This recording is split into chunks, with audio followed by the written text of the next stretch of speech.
Why does no one respect me?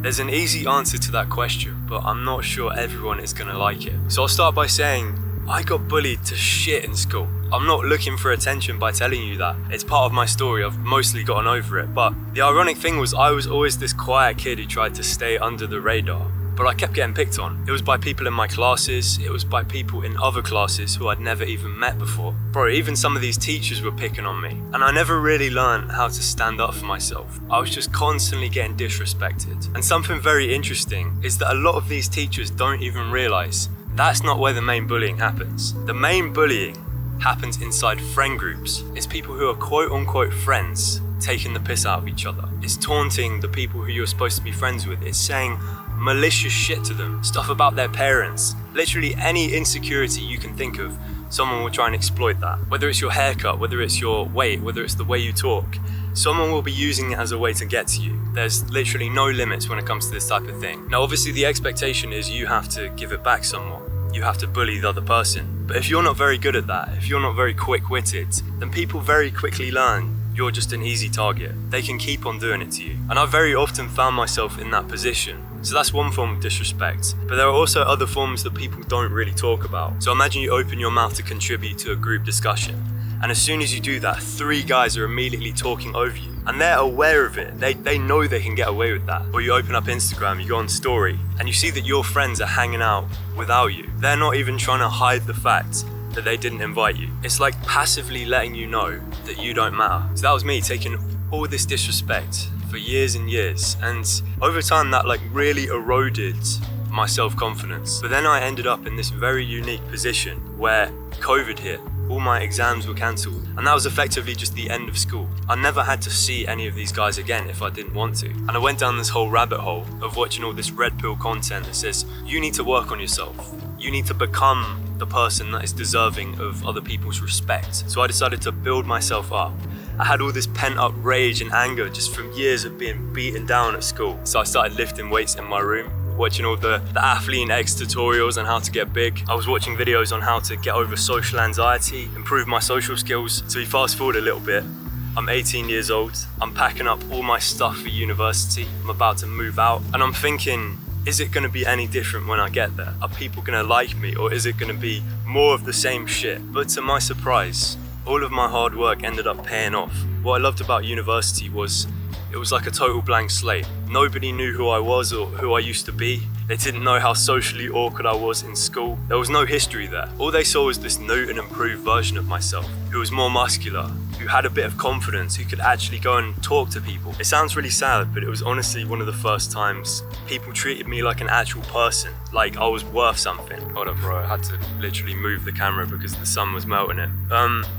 Yeah, throughout all these times, I was just so happy with who I was. And I was visualizing all of these haters, all of these doubters from my past, and thinking, what if they could see me now? Like, look at all the progress that I've made just in this short span of time. I bet they'd eat their fucking words. Like, I dare them to say something negative about me now. And I was honestly very motivated by imagining their faces, imagining the satisfaction, how that would feel, of getting to prove them wrong. And then one night when I was back home, I got that opportunity. I was out and about with some other people, and one of these so-called friends from my past decides to make an appearance. And I hate to say it, as soon as he saw me, it was right back to all the same old shit. When this guy needed some easy ammunition, when he wanted to get the whole group to laugh, he'd just bring up something from my past, like some stupid little joke that he used to put me down with. And of course I'd taken a lot of pride in the fact that I'd been working out. I'd developed quite a nice muscular physique for myself. And he was commenting on that as well. He was saying, bro, I can hardly tell you've been working out. Your arms, they look like sticks. But as much as I hated to admit it,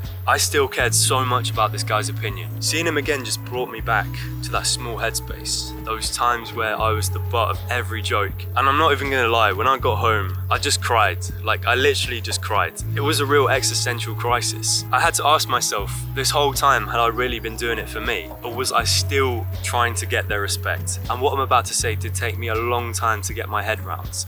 But all those years ago, the second I had to ask myself, why don't these guys respect me?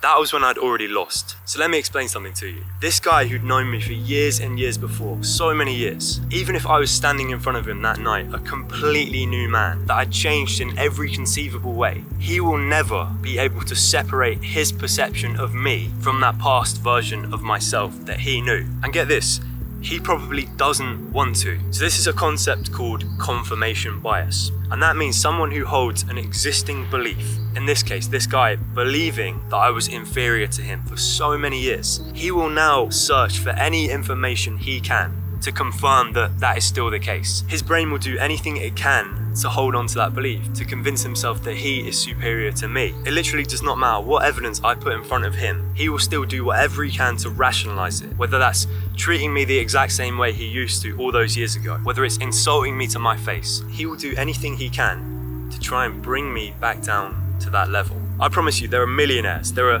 actors, there are celebrities who've achieved absolutely everything is possible for a person to achieve, and they still experience this. There's still one guy from their past who they went to school with who's talking about, oh, he was a weirdo back then. So if you're in this position, if you feel disrespected by your social circle, then I've got the answer for you. And it is an ugly answer, but no one else is going to tell you this. These people you're out for respect from, these people you're trying to change the minds of to convince them that you're worthy of their respect, most of them have made up their mind about you, and most of them will never change that. So a question you might have is, if other people's perceptions of me are entirely fixed, if I can't control the way other people see me, is there any point in me even trying to change myself? So let me tell you what I think about that. The guy who is needy, who outsources his self-worth, who relies on other people's approval, validation, he's never going to be respected. And honestly, bro, if you have people whose respect you crave, who are making you feel like that you need to live up to their standards, I would wholeheartedly ask you to ditch them. Because even if they're your only friends, even if you have no other options,